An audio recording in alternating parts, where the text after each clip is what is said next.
All right, Jemaar, so we're in your studio today, and I was wondering if you could tell us who you are and what you do.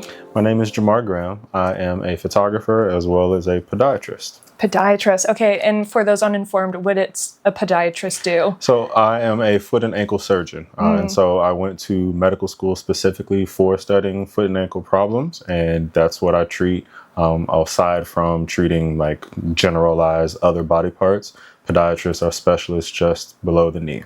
What made you choose that? So since I was a kid, the foot and ankle was fascinating to me for whatever reason. As one kid does, yeah. Yeah. My mother went to a podiatrist and they showed me around, and I came back and told her that I knew what I wanted to be when I grew up.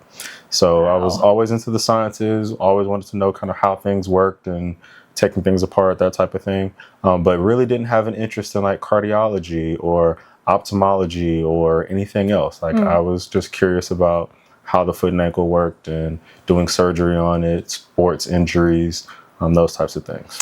So going back to that moment when like the doctor was showing you around, what do you remember from that? I don't remember much. Yeah. I think I was probably in either the 3rd or 4th grade. And so I don't know what it was about that kind of sparked things. But I remember later on in science classes and learning about anatomy, just like the way that the foot worked, the bones, the structure, how it all kind of came together was fascinating for me. And then it clicks back to that moment and you're like, I've been here before. I've heard about this. That's so fascinating. Well, little thing about me, I never went into this, but I had the best dentist as a kid. And when my sister was getting her teeth done, I was allowed to sit and ask whatever questions I wanted, which I loved. And I was like, I want to be a dentist. And when you tell that to a group of other kids, they go, well, you're crazy. So you just never know. And someone who is good at their job can affect how you view that job. So that's pretty cool to me. But you have actually been into photography for 20 years before deciding to lean into what you do right now, which is more tintype focused, as well as being a surgeon, you know. And I was wondering if you could tell us what compelled you to learn tintype after doing photography for 20 years. Yeah, so I'd been doing black and white photography initially in high school and then switched to digital when that became more affordable, and then went back to doing large format photography with bigger cameras and bellows and things like that. But when I found out that there were still people doing tintypes, which was around 2021, 22, that's when I started getting interested in it because I didn't know that the chemicals were still available. And I didn't know that you could actually set up at pop-up events and festivals and allow people to kind of partake in the photography experience. Photography for a lot of people is kind of an introverted thing. You know, we take the picture and then we go back and hide in a dark room by ourselves and do what we do and then kind of come out. But to see people being there, enjoying watching the chemicals and watching the photo kind of emerge from the chemicals was really cool to me. So I started finding out how to do it, getting books, reading about it. And then, of course, there's a highly chemical and technical side of tintype that is above and beyond just standard black and white photography. And so that kind of kicked into the scientific side of my mind of really understanding what was going on. And then once I started doing it, seeing people's response and the engagement level really got me hooked on it. Yeah, it becomes more of like a community thing than it does just a solo travel. You know? Very That's much very so. Cool. Very cool. Okay, so I was wondering if you could speak to what each job has in common versus what tintype offers you that your day job doesn't. Yeah, so the commonality would definitely be the humanity. I think about other medical specialties that don't necessarily use their hands directly to help people or to fix problems. They might just look at a screen or adjust medications or whatever. That never appealed to me. And so I like walking into a room, listening to a person, understanding what their problem is, and then being the one that's able to help them first understand the problem and then give them ways of making it better. And so with portrait photography, it's much the same way. I can have someone that books an appointment for a portrait shoot, and I've never met them before. And there's a little bit of anxiety that comes with, oh, I hope this person isn't a jerk or, you know, whatever. And then you meet them, and there's something that is in common inevitably from them to you. And you kind of tap into that commonality. And then I get to be the photographer that guides them through this process of showing them something new, showing them something about themselves, and ultimately trying to help them see themselves in a better way. And so initially, when I told people that I was both a doctor and a photographer, they thought those were the two furthest things apart from each other. But when I reflected on it, the human touch, that humanity, and the commonality of just being around people, helping people, and kind of being an expert in my field is what those two things overlap with. That's so cool. And what would you say is something that Tintype is like drastically different and that you enjoy having in your life? I get to make mistakes in Tintypes. That is the big thing. And so Tintype, different than digital photography, mistakes are kind of to be expected. It's inherent in the medium that it's handmade, that no two tintypes are the same.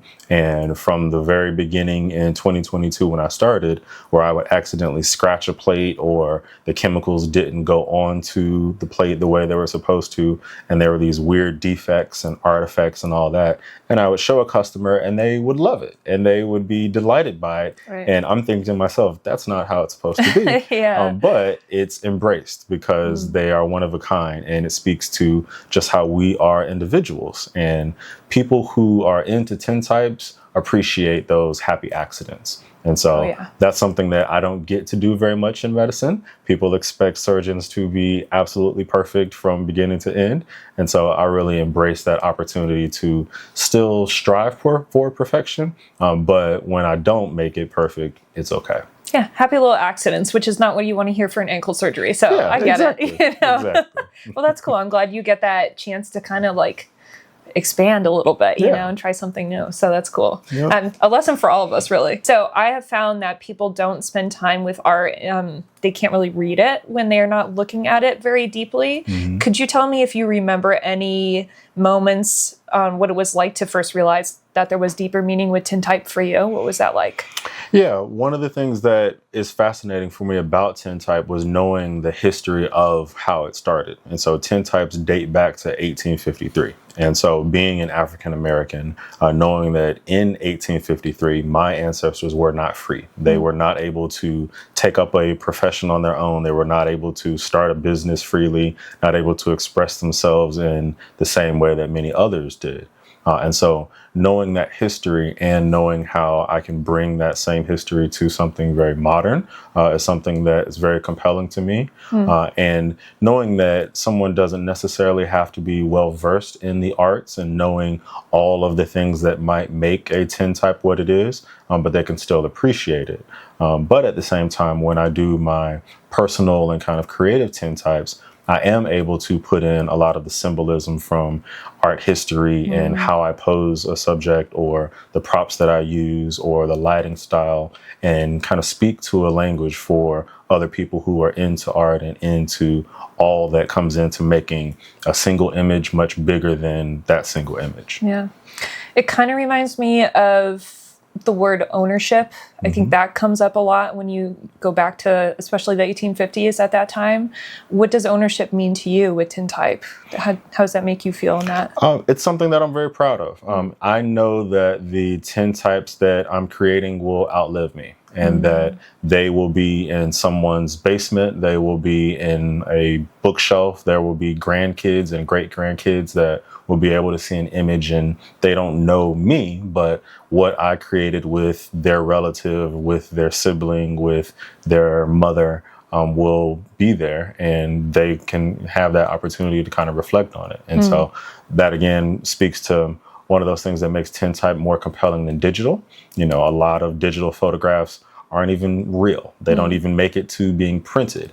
We never get to hold them in our hands. But every tintype, you know, it started off as a blank piece of metal that I held in my hand before it's created to the final product. That's so sweet. I love it.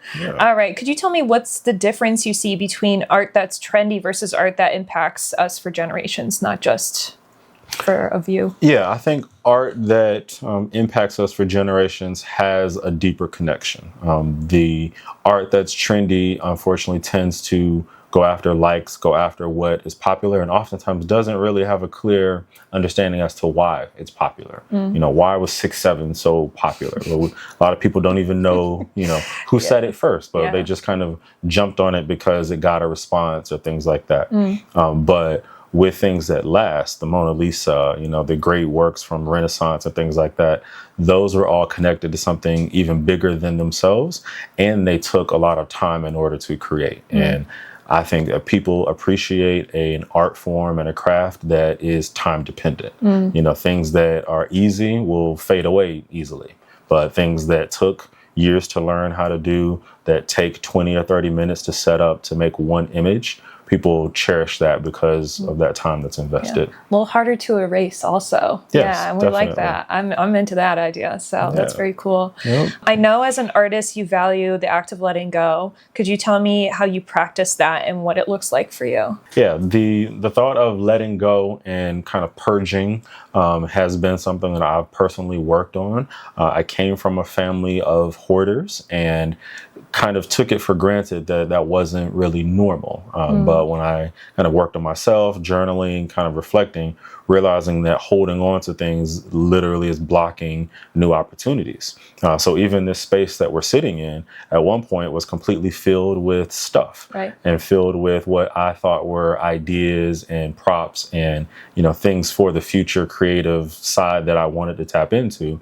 But when I realized that if I got rid of it, I would open myself up to having a space to be able to create with others and really actually make those ideas come to life. And so now I make it kind of a regular habit to go through things and get rid of things, whether it's camera gear that I'm not using anymore or props that I thought I was going to turn into something, but it's been a year and it hasn't happened, just getting rid of it. And yeah, it's tough sometimes, but I now have more confidence in the fact that I'll be able to make something else in its place, and I'll be able to trust kind of myself and my instincts, not that item that I was kind of giving too much credit to. Right. Yeah. Yeah. Because, you know, me personally, I can take something very small and put a lot of meaning behind it, which again, like meaning makers, awesome. We love those. We need those, especially for interviews, because we got to talk about something. But at the end of the day, if that item, like you said, is kind of putting you back and not letting you expand, then it's not actually helping you. It's putting you kind of in the passenger seat of your life, which is not really what we want items to do for us. We would like to have authority over that a little bit. Definitely. Well, that's really cool. Well, I was wondering too, if you could tell me what piece of art sticks out to you to this day that you've been exposed to in the past. Anything that comes to mind?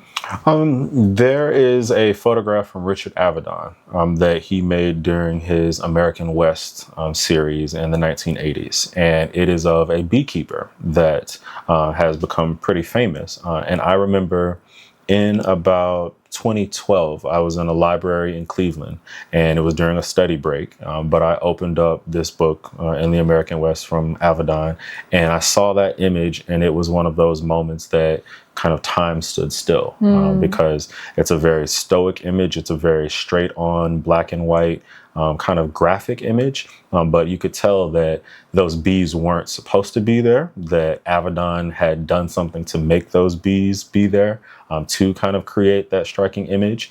And that kind of boldness in something that sometimes photographers are kind of passive about really stood out to me. That yes, my physical hands don't have to be in an image, but I can do something in how I pose a subject or what I add to the image or what I even tell a portrait subject to make an expression in their face that the viewer looks at and immediately feels something and kind of stops them from scrolling, stops them from flipping the page, stops them from whatever else they're doing, and connects on that deeper level. Yeah, that's awesome. Well, I just happened to watch Richard Avedon on 2-Speed the other night. And what I found that I really loved is that he not only works with like avant-garde sort of concepts, but also works in commercial sort of items too. And he has a long history, decades of work. And I saw the bee photo also. And what I think really captures people about something like that is it's so uncommon and it makes you go, how? Why? What? Like you just go through all these emotions, and I think those are the best photographs. It's kind of like the little I Spy book. Like you look and you'll find more, and then you start thinking like, well, how did he do that, right? And then you realize that his hands are in the handiwork. So I love that too. And oddly enough, I actually used to be called Twiggy all the time as a kid. Interesting. So, yes, it was in my church. All the guys were saying it because I was just very small. So I was like, okay, whatever, right? But as an artist, I was like, well, who is Twiggy, right? So I looked her up, and I was like, oh, she's kind of weird. She's kind of interesting. She's got big eyes like me. And then I was like, oh, maybe that is something I would be interested in. And oddly enough, Richard Avedon was a huge impact in her career. So definitely. Cool so I was wondering if you would like to do kind of like a Richard Avedon and Twiggy thing with me a little bit, and just some photographs and see what we come up with. That would be cool. All right, well, let's create some depth then. All right, let's do it. Cool. Jemaar, thank you for talking to me. Thank you.